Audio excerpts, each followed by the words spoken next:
Hey guys, Pre-algebra 5.4 video. We are talking about multiplying fractions today.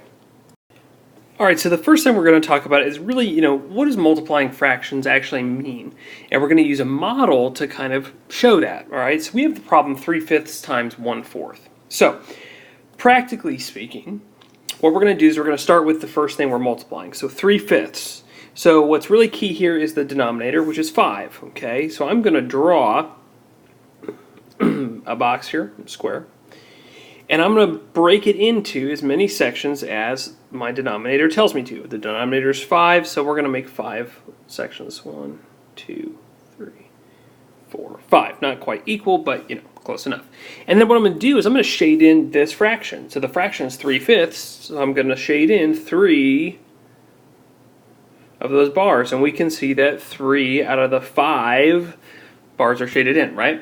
Okay, so where does the 1/4 come in? Well, now that I've shaded this fraction here, I'm going to shade again 1/4 of what's shown here. So now I'm really just kind of focusing in on the red. Okay, so I'm going to break the red into fourths. So what we're going to do is go 1, 2, 3. So now if we're just looking at the red, I have 1, 2, 3, 4 equal sections of red. Now, what are we taking the 3/5 times? Well, 1/4. So I'm going to use another color here and shade in 1/4 of the red that was already shaded in. Okay, and that would be that part right there. So the question is, what is our answer? Or what does this blue represent? Well, actually, I forgot something really crucial. I need to keep those lines coming down there. Okay, so here we go. What does this blue represent? Well, how many squares are blue? 1, 2, 3. 3 blue squares. Out of how many total boxes have now been created? Well, I have 1, 2, 3, 4 by 1, 2, 3, 4, 5. So there are 20 total boxes or squares there. 3 of them are blue, and our answer is 3/20. Okay.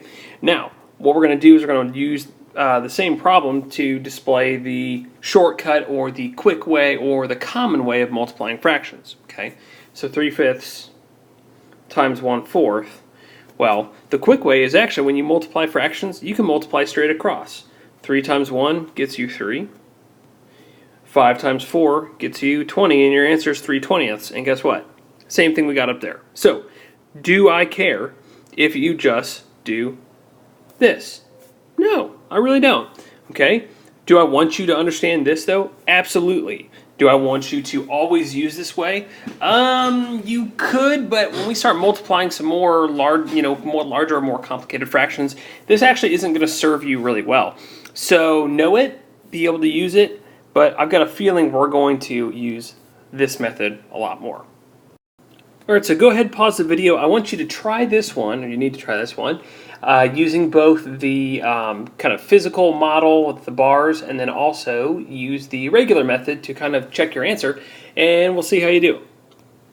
Alright, so using the bar method, remember I looked at this thing first, okay, and the denominator tells me how many bars I'm going to have, and it's 2/3, so I'm going to have 3 bars, and I'm going to shade 2 of them in. 1, 2. Alright, times 7/8. This tells me now how many other bars I'm creating. I'm going to go the other way, so vertically, and I need to create 8. So 1, 2, 3, 4, 5, 6, 7. I should have 8. See, 1, 2, 3, 4, 5, 6, 7, 8. Yeah, good. And I need to shade 7 of those 8 in, but only where it's been previously shaded. So I'll do this in blue.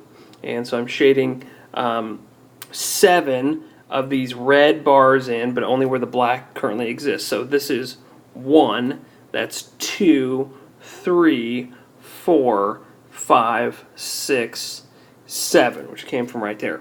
Now what do I do? Well, I count up the number of boxes that have been shaded with both colors. 1, 2, 3, 4, 5, 6, 7, 8, 9, 10, 11, 12, 13, 14. So there's been 14 that were shaded by both the blue and the black. Out of how many? Well, I have 1, 2, 3 by 1, 2, 3, 4, 5, 6, 7, 8. So 3 times 8 is 24. 14 of the 24 total boxes or rectangles there have been shaded. And I can simplify that fraction by dividing by 2 on both top and bottom. 14 divided by 2 is 7, 24 divided by 2 is 12, and 7/12 is the answer I get when I use the bar model. But can we check our answer? Yeah. Let's use the standard way. So 2/3 times 7/8. Remember, multiplying fractions, I can multiply straight across the top. 2 times 7 is 14.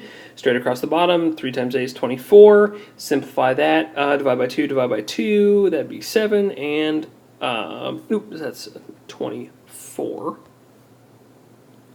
And divide that by 2. And what do you get? You get 12. So 7/12 there, 7/12 there. Either way, you get 7/12.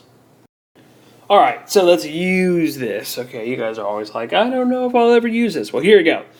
All right, so in August 2004, to celebrate the 20th anniversary, Brugger's Bakery Cafe broke the Guinness World Record for its 868-pound bagel, which measured 6 feet in diameter, 20 inches thick. And you can read the rest about that. They use a lot of dough, flour, gallons of water, malt, blah, blah, blah. All this crazy stuff that I could never do in my own oven, let alone my own house. But anyway, let's say that these people, instead of just making one bagel, they made 12. Okay, so they made a dozen bagels. And let's say they used 4 1/3 cup of salt per bagel.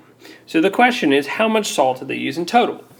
Well, if they're baking a dozen means 12, right? So we're going to multiply those two things. But we have a mixed number there, can't multiply it vertically like that. So what do? Well, let's kind of reset up what we're talking about. We have 4 1/3 cups of salt, multiplying that by 12. So what do we do here? Well, we need to change this into a mixed number, right? So let's see, 3 times 4 is 12 plus a 1, that gives us 13/3. We're going to multiply that by 12. But if I'm going to multiply a fraction, I need to multiply by another fraction. So what do I do that 12? Well, actually, I need to make that 12 a 12 over a 1. Now, is that the same as 12? Yes. 5 over the 1 over 1 is the same as 5. 4 over 1 is the same as 4. Now, why do we do that? Well, we do that so we can use the conventional method of multiplying fractions. Multiply across the top, multiply across the bottom. So if you multiply across the top, you're taking 13 times 12, which gets you 156. Divided by 3 times 1 is 3. So the question is, what does that mean? Well, that's 156 thirds cups of salt. Well, we don't talk about salt like that, right? We need to turn this into either a whole number or a mixed number. So this is one of those situations where I don't actually want it to be left as an improper fraction. So can we divide 156 by 3? We are in luck this time, and we can. And so if I take 156 and I divide it by 3, that ends up getting me 52. And it's 52 what? Cups of salt. That is a lot of salt. But if you were baking a dozen of the world's largest bagel, my goodness, 1,075 pounds of dough. Crazy. That is how much salt you would need. 52 cups. Crazy. All right, so another cool thing we can do in multiplying fractions is actually simplify things for us before we get to the very end. Okay, and what do I mean by that? Well, let's take -2 3/4, and we're going to multiply that by 3 1/5. 3 1/5. Okay, so the question is, how do I do that? Well, remember, we're multiplying fractions. We want to turn these things into improper, or we're multiplying mixed numbers. I need to turn them into improper fractions. So how do I do that? Well, this one's pretty easy. We know that this one, well, see, 3 times 5, it's 15 plus a 1, so it's 16/5. We're going to multiply that by, but this one's a negative. How do we do that? Well, if this is a negative mixed number, that means when I turn it into an improper fraction, it's still going to be negative, right? So I'm going to write the negative sign. And now I'm going to turn this 2 3/4 into an improper fraction and just ignore the negative for a second, right? Kind of like put your finger over it. So 4 times 2 is 8, plus a 3 is 11 over 4, and we've already accounted for the negative, and these two things are the exact same. So, pretty cool, right? I can go ahead and just multiply straight across the top, multiply straight across the bottom. That's true, and you definitely could, but there's something else we could do, and that is simplify before we move on by cross-canceling, okay? So, when we cross cancel, I like to just ignore the negative for the time being. Okay, so here. So I can cross cancel a 4 and a 16. But how do I do that? Well, I need to divide both of them by the same thing. Okay, so let's see. That would be, well, I could divide both of them by 4. And if I did that, that would become a 1. If I divided that by 4, he'd become a 4. Now, can I cross cancel the 11 and the 5? No. All right, the last thing I need to check is, can I simplify either of these fractions? Can I simplify negative 11 over 1? No. Can I simplify 4 over 5? No. So what do I do now? Now I multiply across the top, multiply across the bottom, right? So we're taking, well, let's see, this negative sign. We need to assign him either to the 11 or to the 1. Let's assign him to the 11. So we'll take negative 11 times 4. That's negative 44. Divided by 1 times 5 would be 5, right? So now, the question is, what do I do? Well, can I divide negative 44 by 5? No. Okay, and you know what? I could actually leave this as an improper fraction if I wanted to. That would not be wrong. So let's go ahead and box that answer, right? But as a mixed number, what would that be? Well, let's see. Negative 44 divided by 5. Well, I know I could put 5 into 44 8 times. So I'd have 8 as my whole number. And I'd have 4 left over out of the keep the same denominator, 5. However, we got to remember, we are talking about a negative 44 over 5. Okay, so this answer also has to be negative. So either one of those would work perfectly fine. Negative 8 and 4/5 or negative 44/5. Either one is fine. That is the right answer. And of course, it wouldn't be algebra if we weren't working in some variables somewhere. So let's go ahead and multiply m over 3 times negative 12/5. How about that? So, what do? Well, don't let the variable scare you. We're just multiplying fractions still. So in multiplying fractions, we multiply across the top, multiply across the bottom. So the question is, what's our problem here? Well, we have m over 3 times negative 12/5. So what I like to do is when I see a negative fraction, I like to assign the negative sign to the top or the numerator. So I'm going to rewrite this problem as m over 3 times negative 12 over 5. These two things are the exact same. All right, I could have written m over 3 times 12 over negative 5 if I wanted to.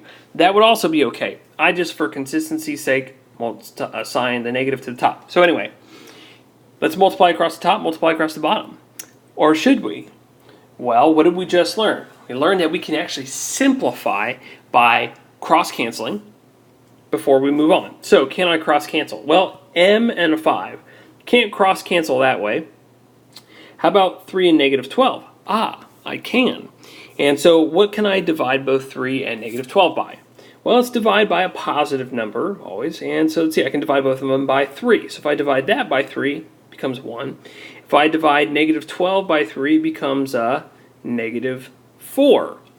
So now, can I simplify this fraction here, m over 1? No. Can I simplify this fraction here, negative 4 over 5?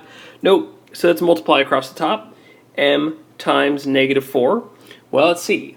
M times negative 4, that'd be negative 4m over 1 times 5 is, of course, 5.